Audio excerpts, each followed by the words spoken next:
I revoked my mother-in-law's baby monitor access because of her comments. She was like, was she whispering dastardly things in the baby monitor? I, 32 female, have a 3-month-old baby with my husband, 31 male. His mom lives across the country. We're on the East Coast and she's in California. And to be honest, she's always been a little intense.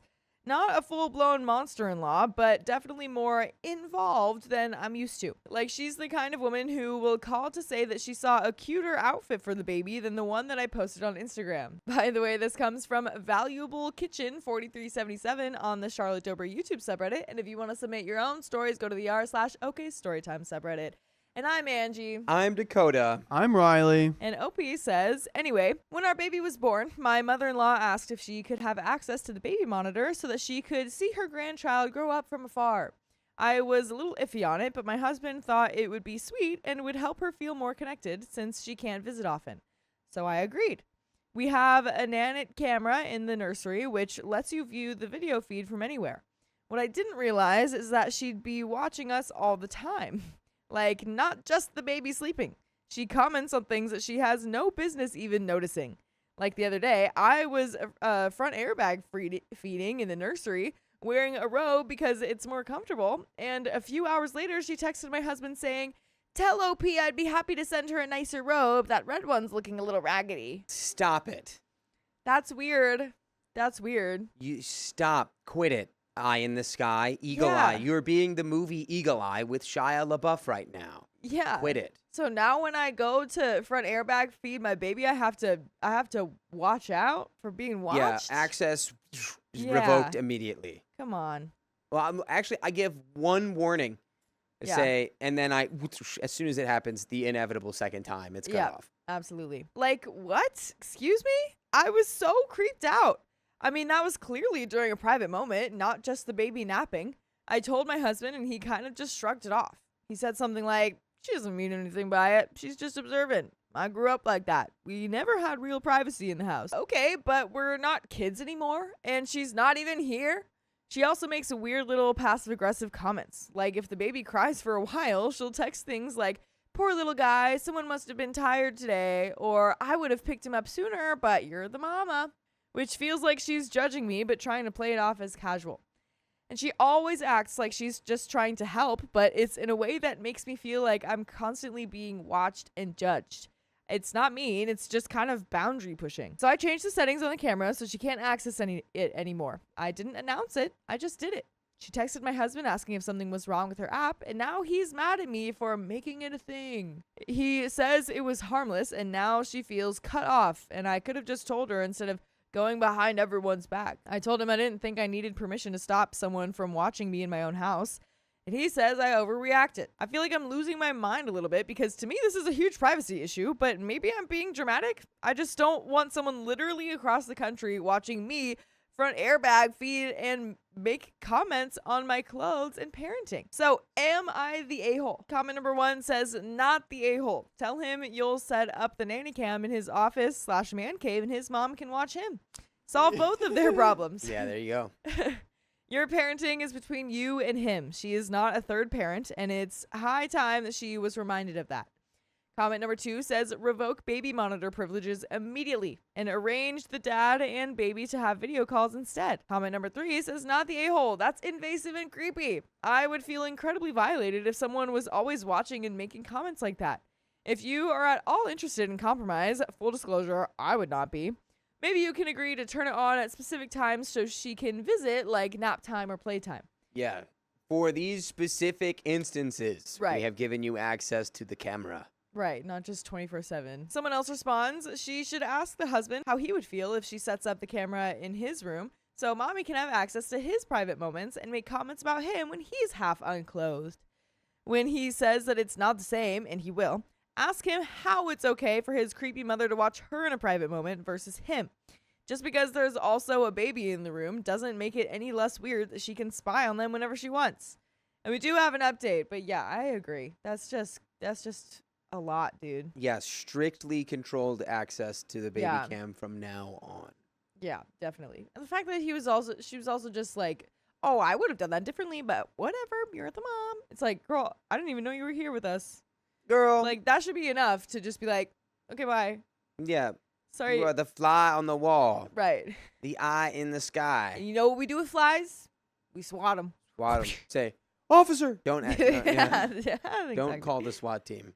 But there is an update. So after my husband and I cooled off from our little blow up, we ended up having a long heart-to-heart. I showed him some of the comments people left on my original Reddit post. A lot of you pointed out how creepy and inappropriate it was for someone to have 24/7 feed into our nursery, especially since she was commenting on me and not just the baby. He read through them quietly and didn't say much at first, but I could tell it was sinking in that even random strangers saw how weird his mother's behavior was. That led him to open up about his childhood more than he ever has before. He grew up in a house with basically zero privacy, which I was aware of, but then he started telling me a few stories. He said that there were no doors on any of the kids' bedrooms or bathrooms. And why would you ever want to emulate that childhood? You're like, I didn't grow up with any privacy. It's like, you can now choose to change that. Yeah. My guy. Because he probably just accepted it as like a way to cope, but maybe let's, once we're out of there, be like, yeah, that was pretty effed up, and I can be mad about it, and that's allowed. I give you the gift of free will. He said the only door in the house that was ever closed was his parents' bedroom door.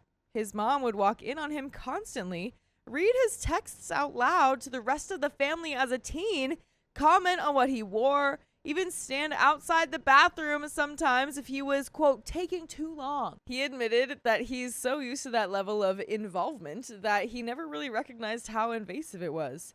He even laughed telling one story about how when he was 14, his mom replaced his jeans because he thought the wash was too faded, and she would check his laundry to make sure that she liked what he was wearing. When I asked him to imagine our son growing up with no bedroom door, no privacy, and his mom watching him on camera from across the country, something finally clicked.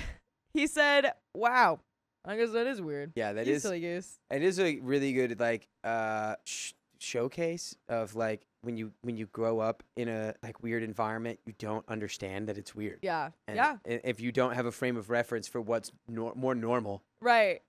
That would be the kind of thing where like if like a kid says something about that, like telling some sort of stories or something like that, and like, oh yeah, like I slammed my doors and I got in trouble, and then OP or this guy is just like, yeah, I couldn't slam my doors because we're not allowed to have doors on our bedrooms or bathrooms. The teacher would be like, oh, okay, interesting. Tell me more.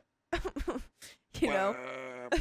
be that kind of thing. I explained that while I know his mom doesn't mean harm, her constant commentary makes me feel like I can't be the mom that I want to be. That I don't want to raise our child in an environment where someone is always watching and second guessing me, even if it's done under the guise of helping. To his credit, he listened. He really listened. He told me that he hadn't realized how uncomfortable it made me and that he understood why I shut off her access. He even admitted that it was unfair to expect me to run my choices as a parent past his mom first. We ended up agreeing on some boundaries. She won't have live access again, period. If she wants to see the baby, we'll send photos and videos on our own terms. If she has suggestions, she can share them with both of us respectfully instead of commenting like a live sports announcer. He also promised to back me up next time she pushes a boundary instead of brushing it off. So for now, things are better. I know this won't magically solve everything with my mother-in-law, but I feel like my husband and I are finally on the same page. And that was honestly the bigger issue. And I think it would be a gigantic, huge issue if you didn't check out full episodes with more stories just like this one on Spotify, iHeartRadio, Apple Podcasts, whatever your favorite podcast app is. Just search OK Storytime. Just check it out. You can do it. In the words of Rob Schneider. You can do it. You can do it. Go ahead. There is a little bit more to the story, but these are great boundaries. Hubby's on our side. I like these. Is We have helped him see the light. Yes, We finally. really have. But there is a little bit more to the story. Ooh, the story. Arr. So we do have some comments. Comment number 1 says, what was mother-in-law's response? I'm so curious. Opie says, she called my husband crying. Safe to say she was blocked for a week as a warning. Wow. Someone else responds, he's doing good so far. He should get some help from a therapist to process the childhood and learn solid skills for setting boundaries, as his parents didn't teach him these skills. He will start to feel guilty and off balance as he changes his entire family's dynamics. Prepare for mother-in-law's tantrums, guilt trips, flying monkeys, and all the flabbers to be gasted. He needs to have support from a professional who is removed from the family for his sake and yours, so you aren't stuck as his only support while caring for a newborn. This is a process. He just opened his eyes to something terrible that was normalized in his life. Really encourage him to talk to someone who specializes in CPTSD and adult child of a self-absorbed parent. It did me a world of good. Yeah, that's honestly a good point. I think, like, you know, even if he realizes now that that's pretty messed up, I feel like there will be other things that will come out in the wash that he'll just like do as a parent because that's what his mom did. And then later it's like, whoa, what? That's not a fun thing. That's you shouldn't be doing that. So it'd be good to go to therapy first.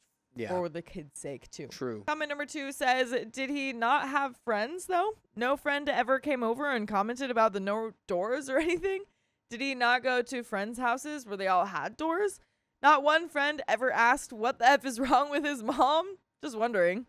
Opie says, growing up, he did have friends, but nobody could come over, and he couldn't go over to others' houses because his mom was scared that he would learn disrespect or boundaries from other households, and I'm assuming that they didn't know how his mom really was till later on in the friendship, because only during the engagement did his mom start really setting off alarm bells for me. That is wild, dude. He wasn't allowed to have people over or go to other people's house. Yeah, that makes sense because like you wouldn't be exposed to the normal. Yeah, but that's wild. So he wouldn't, like, imagine you're a kid and it's like raining and it's like, well, our parents aren't going to take us to hang out at a coffee shop or something, so we just can't hang out.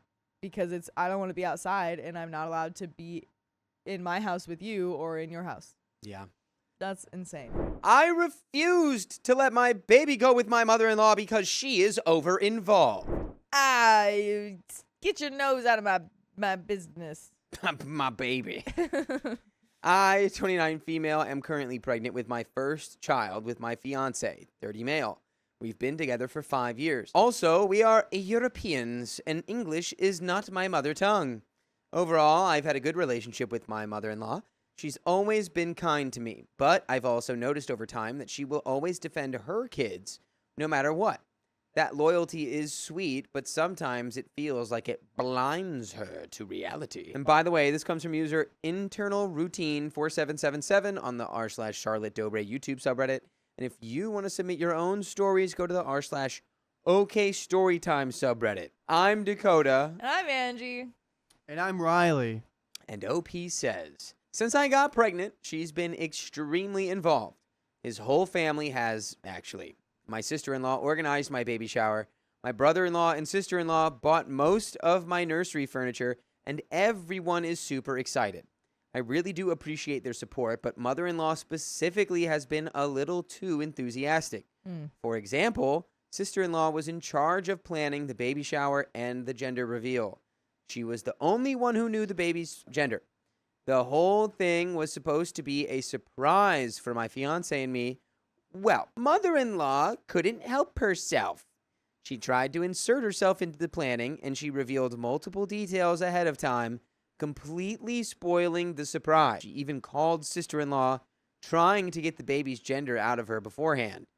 Then, when the gender was revealed, she immediately walked in front of the camera, shouting, "I knew it! I told you so!" And then spent the entire party repeating that she had lots of baby name ideas if we needed help. No, thank you. We specifically told them we didn't want to tell them the name we chose before baby's birth. Another thing is mother-in-law has already bought tons of stuff. Clothes, toys, and even diapers. She even bought a cot bumper for baby's bed, even though I told her it was dangerous. She tends to say things like, oh, that's nonsense. When I was pregnant, we didn't make such a fuss. 'Cause you're old.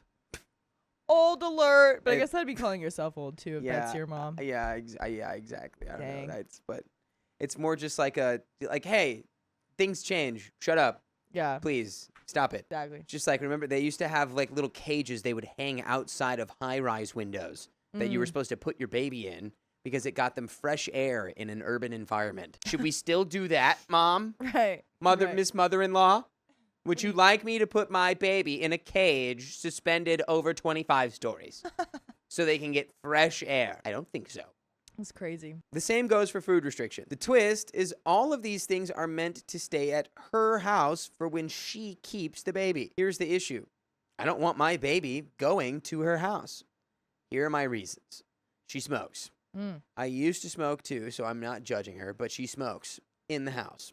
Every time we visit, I wear old clothes and don't wash my hair because everything reeks afterwards. Oh, wow. I don't want my newborn in that environment. Why? So you don't want him to get tough? You don't want your baby to be a cool smoking baby? You don't want to have a cool smoking tough guy baby? What do you mean? Her home life is unstable. My in-laws are on the brink of divorcing due to father-in-law's drinking habits.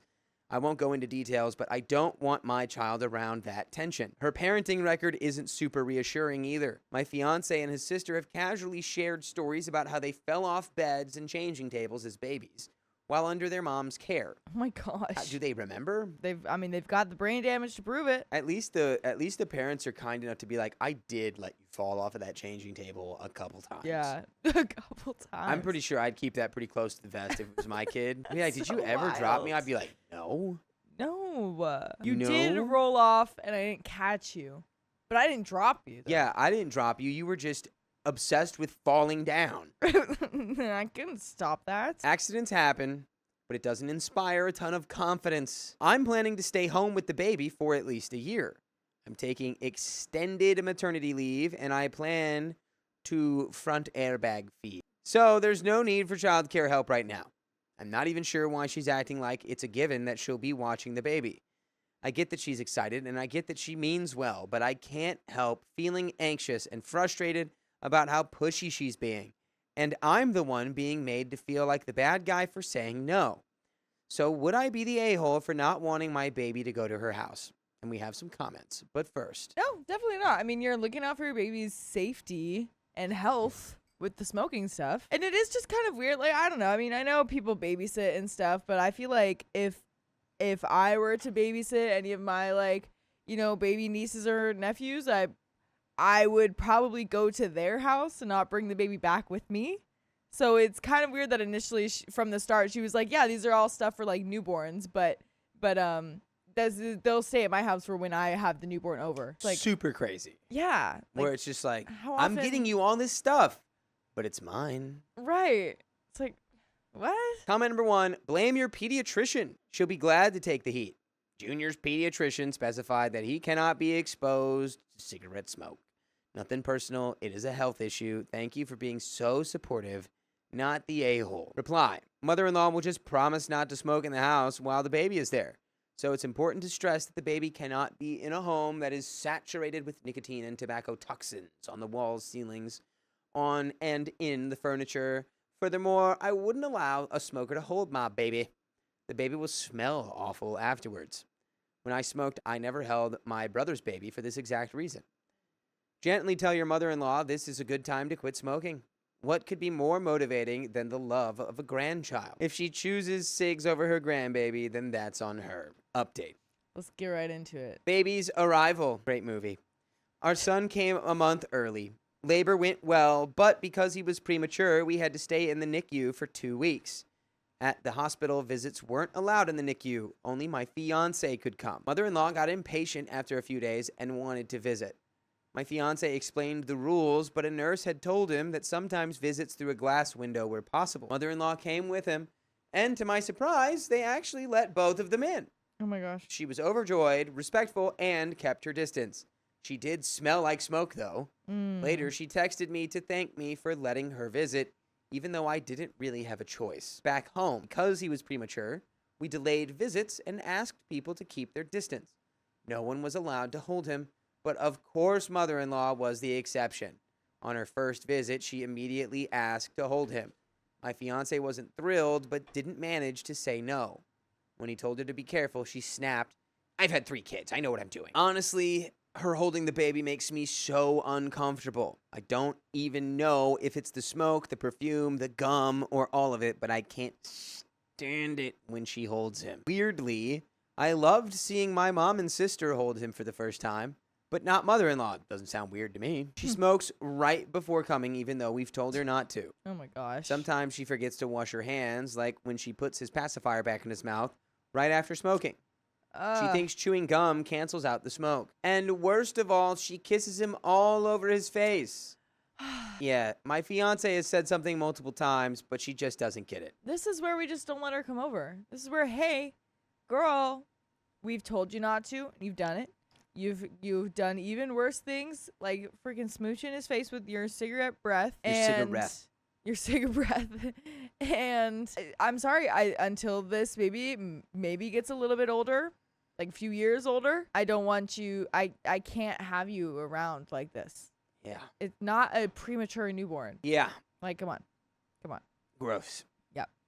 I'd just be like, first of all, stop kissing the baby on the face. A lot of comments are being like, yeah, if she smokes or not, stop kissing the baby on the face. Yeah. You're going to get the baby sick. Yeah.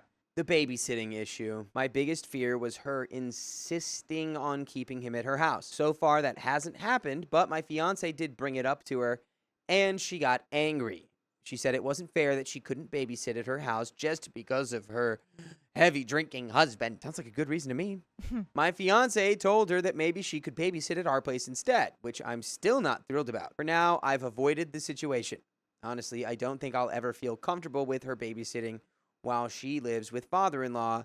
But by the way, you can live with us for 71 days if you listen to every episode with stories just like this one that we have on Spotify or iHeartRadio or Apple Podcasts or wherever you listen to podcasts. Just search the name of our show, OK Storytime, and you can listen to all of them. Yeah. 71 days straight. And by the time you get there, it'll be like 82 days. Yeah, and I don't want you sleeping. Yeah, you can't. No, I'm just kidding. You can sleep. For 82 days straight, you are not allowed to. Not allowed to. So there is a little bit more story left. Honestly, I think gross smoker access to the perfect little baby needs to be limited. Yeah. Here's where things stand as of now. My fiance supports me and understands my concerns, but it's hard for him since it's his mom. Mother-in-law is honestly very sweet to me and texts often, and I do love her, but she just doesn't respect boundaries and constantly says, well, back in my day, we didn't make such a fuss. I haven't set firm boundaries because I'm scared of hurting her. Being a grandma is one of the things making her happy right now, and she's in a toxic marriage she can't leave. I don't want to make her life harder, but I also feel really uneasy about the smoking, the kisses, the dismissive attitude towards safety. I'm stuck between not wanting to hurt her and wanting to protect my baby. And there are some comments. Comment 1. Tell your man that he needs to grow a spine and stop letting his mom kiss all over your baby's face. The kid is going to end up with sores, the H. herpes sores on his face, or asthma from being all around her cigarette smoke. Make it a condition that the next time she holds the baby, if she kisses it on the face, she loses baby privileges for at least 2 weeks. She made the babysitting thing about fairness to her and not the baby's safety. That alone is alarming. I hope husband realizes how bad of a sign that is. The kissing thing won't stop because there are no consequences to mother-in-law for breaking the rule and risking baby's health. Next visit, do not let baby within kissing distance. And when she asks why, tell her it's the only way to keep baby healthy, since she's shown she will kiss baby if baby is close enough. If she rages over it, just get her out of there. Comment number 3. The kissing him all over his face would get a hard no from me. Here in the UK, a nationwide survey of 2,300 new and expectant parents conducted by the Lullaby Trust found that 54% would let friends and family kiss their newborn baby, unaware of the risk of serious infection because their little baby immune systems need to develop. They're brand new. They're brand new. They're brand new in the world. And honestly, once they kick in, bulletproof. Bulletproof baby. But song number 2. Honestly, the immune system is so crazy I could get into it. It doesn't make any sense. Yeah. How perfect it is. Anyway, despite the risk, 63% of new and expecting parents would feel uneasy asking visitors not to touch their baby, worried that they would offend someone or hurt their feelings or be labeled an overprotective parent. However, the charity warns that young babies have immature immune systems and are particularly susceptible to infections. Even infections that cause mild symptoms such as a common cold in adults and other children can be life-threatening for babies, advises Jenny Ward, Chief Executive of the Lullaby Trust. The risk of passing on infections to young babies can be greatly reduced by following simple hygiene measures. Nevertheless, 1 in 3 new and expectant parents wouldn't ask visitors to wash their hands before holding their baby. Ew, gross. OP's mother-in-law would have a strict list of rules to adhere to if I were in her position. And that is the end of that story. My husband fell for his coworker's seduction. He did? Some important details. My husband, Chris, 40 male, and I, 39 female, live and work at a boarding school. We are both teachers. Chris is a department head, not the same department that I work in. As with many boarding schools, a sizable fraction of the faculty live on campus. Housing decisions made are largely on the basis of family size, and there is not much of an appeals process if you don't like your housing. Generally, the housing is quite nice, so this doesn't happen much. Our home is attached to a boys' dormitory. Though I don't think it's super relevant, we have 2 children, a daughter 13 and son 11. By the way, this comes from Prep School Drama, and if you want to submit your own stories, go to the r/OKStorytime subreddit. Yeah, do it. And I'm Angie. And I'm Dakota. I'm Riley. So OP says, anyway, 2 years ago, the school hired Grace, 24 female, right out of college to teach in Chris's department. On paper, she struck me as a pretty typical privileged college girl. Easy major, sorority, legacy at her school. Meeting her, she seemed nice, but dim. When we first visited her, she described herself as a daddy's girl and proudly showed us what she claimed was the first load of groceries she had ever bought with her own money. And it was maybe 20% yogurt and 70% wine. Okay, not even yes anymore. Almost all of her furnishings were items branded by her university. Whatever, right? Nothing wrong with that. Grace's first year was largely uneventful, as far as I could tell.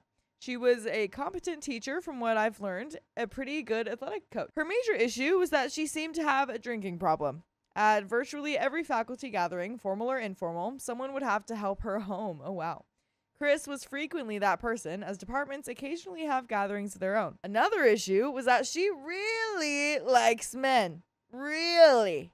All men. Young, old, married, single. Red fish, blue fish, one fish, two fish. If a man pays attention to her in any way, she returns that attention 100-fold. This extends to having poor boundaries with male students. Uh-oh. That's the problem. While it never rose to the level of criminal misconduct, it gave me pause when boys in our dorm would offhandedly tell me about Miss Grace sending them Snapchats or taking selfies with them to post on Facebook. This year, Grace developed an intense attachment to Chris.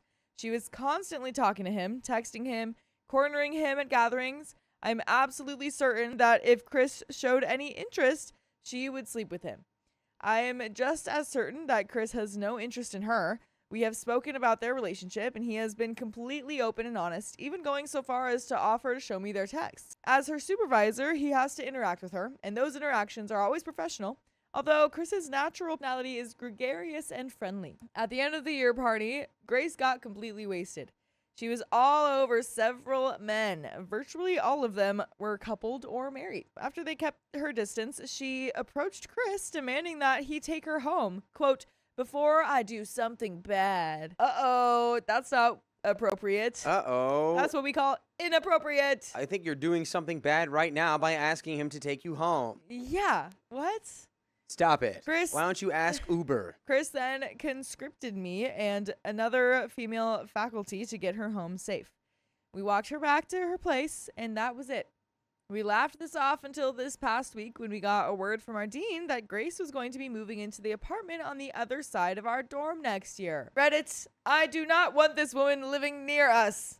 She has told my son that she is good friends with my husband. My oldest will be attending our school next year and may well be interacting with her on a daily basis. That alone is more context than I'm comfortable with. She's gonna be like, so tell me some more about your dad.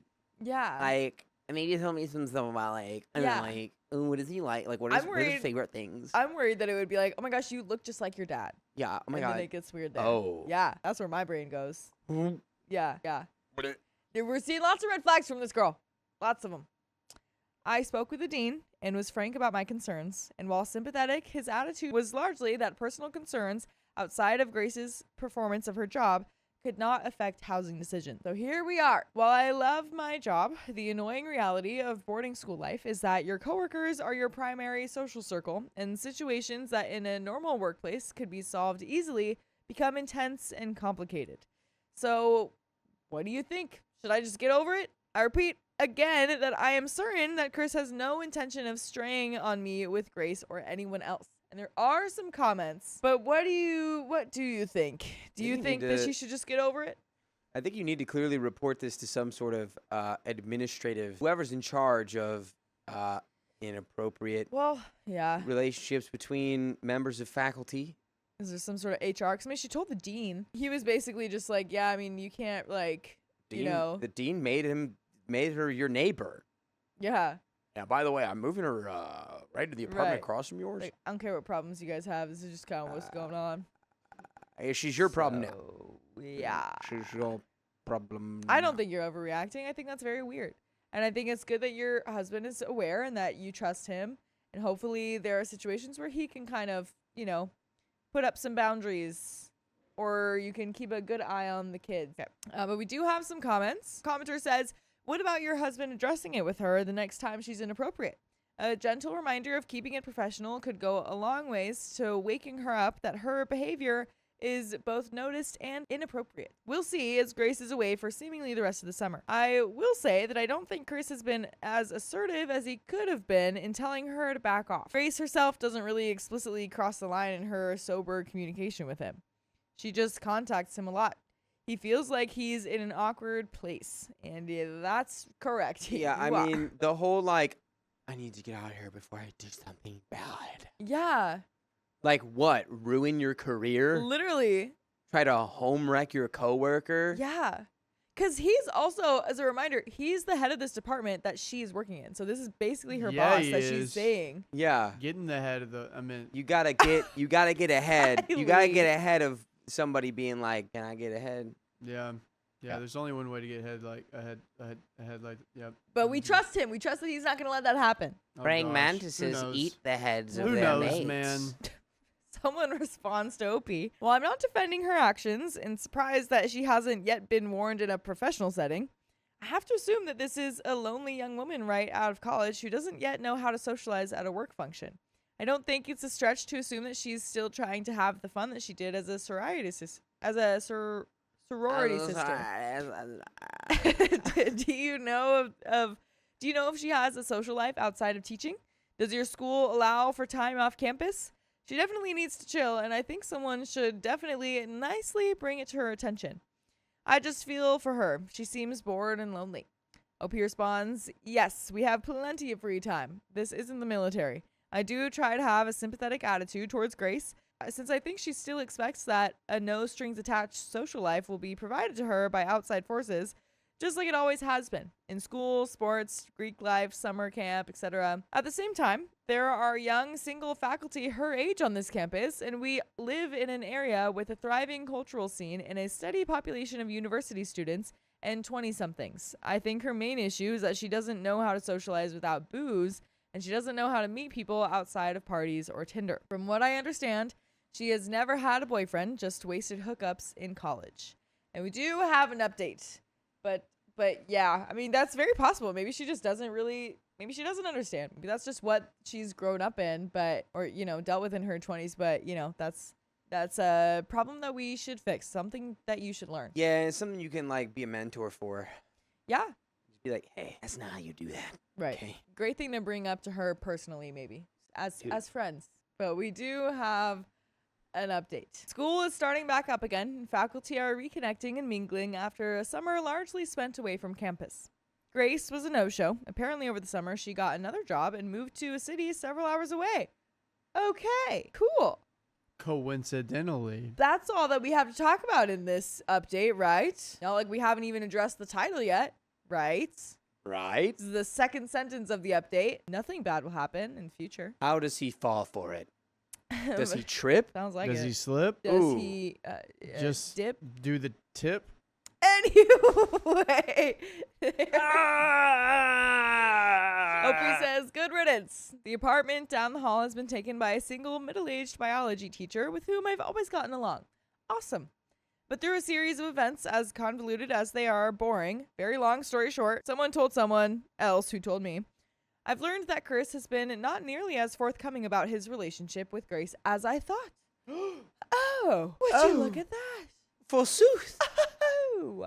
Basically, Grace and my husband sloppily made out at several faculty gatherings. And nobody said anything? Nobody said anything. I need a list of names of all the people that knew about it, and then I'm gonna contact Yeah. their significant others and let them know that they knew about it and didn't say a word. Wow. Yeah, because then she wasn't even always at those gatherings because sometimes it was just their department. Like, just certain departments will have their fun gatherings. And sloppily making out in front of all your coworkers? That is so messy. I'm gonna sloppily throw all his crap in the hallway. Yeah. Find a different dorm. Sorry if personal things don't affect dorming. It will today. And for the, rest of the year. So he was always intoxicated when it happened, and it never went beyond there. The same could not be said for Grace's friend Amy, who's around the same age as Grace and also teaches in their department. On one occasion, wasted Amy and Chris sucked face in the back seat of a car with 2 other coworkers in front. Wait, what? What is this? all- Is this high school? This is crazy. These are the teachers that are supposed to be teaching the college students, not the actual college students. Wow. This is wild, right? I mean, they're in college in this boarding school. Yeah, no, this is wild. Dude, what a cool university. Would you do this with your friends? No. Okay, I this don't is like wild. PA in general, and so it's making out while my friends are in the front, dude. That's crazy. But but listen though. If I was a student at the school, I would be eating up this drama. I'd be like, oh my gosh, that's crazy that they would do that. Professor Chris was sucking face in the back seat of a Pontiac Fiero. That's crazy, dude. They're You're wild. You're my girl. Oh my gosh. Oh wait, this is private school and not college. Okay. Oh wow, that's even better. Well, yeah, it's a boarding school, so I wasn't really sure what the ages are Certainly not boring school. They then made their way to Grace's apartment Oh. where they stayed the night. Chris had told me that he was going to be staying with a buddy of his so they could go hunting the next morning. Why couldn't they go back to Amy's place, you ask? Well, because at the time, Amy was living at the headmaster's house. Because Headmaster. she's his granddaughter. Oh. By the way, what else is crazy? is Headmaster. the fact that we have full episodes and more stories just like this one on Spotify, iHeartRadio, Apple Podcasts, or whatever your favorite podcast app is. Just search OK Storytime. There is a little bit more to the story. I confronted Chris about this, and he came clean right away. Okay, that's You know he that's did. actually a good sign. He said that he had enjoyed receiving attention from these younger women and had been attempting to relive his 20s by partying with them. You. Stop Stop. it. Get out of here. There's other ways to relive your 20s, like go snowboarding, riding Yeah. a bike. There's other things. Also, do you Time think, travel. someone else that might want to relive their 20s is, I don't know, your wife? Maybe you could do that together. He said that they reminded him of a younger version of me. All right, I'm not coming back from that one, folks. That's not happening. But babe, I only chose them because they were like a younger version of you. Like, I wanted to relive my 20s with you. And since you're not 20 anymore, old, haha, old. Oh my freaking God. stinky old. I can't do that. You're so sweet. Yeah, That's like, so sweet of you. that's Oh my crazy. god. I can't believe how sweet you are, babe. That's wild. Which I can see. Amy, Grace, and I are all skinny, flat-chested brunettes with shoulder-length hair. He said that he had been drinking far too much and losing control of his boundaries. He claimed, too ashamed to tell me. I want to believe him. Right now, we're keeping things quiet. Boarding school politics could make this a very complicated situation, and I'm still debating whether I want to stay married to Chris. I love him, and we have 2 terrific kids to whom we're good co-parents, but I have never known him to keep things from me, and I'm not sure I can trust him again. Once a cheater, always a cheater, ? I'm not sure. And there are some comments. Comment number 1 says, not only did he betray your marriage through his chronic inability to keep his wiener in his pants, he endangered your livelihood. Comment number 2 said, although you didn't explicitly say it, please do not stay together, quote, for the kids. Children are perceptive. If you stay with Chris while he's off philandering, you will teach them that this sort of behavior is normal in a marriage, and they'll be more willing to accept that in their own partners. They won't know where to put their own boundaries. They won't have as much self-respect. So when you're considering the kids, consider that before making your decision. And that's the end of that story. Yeah. That is so wild. Dude, okay. It's time to wash your hands of that man. Yeah. Because their oldest kid is almost of age to like go to this school Yeah. and is going to. So can you imagine this stuff gets out?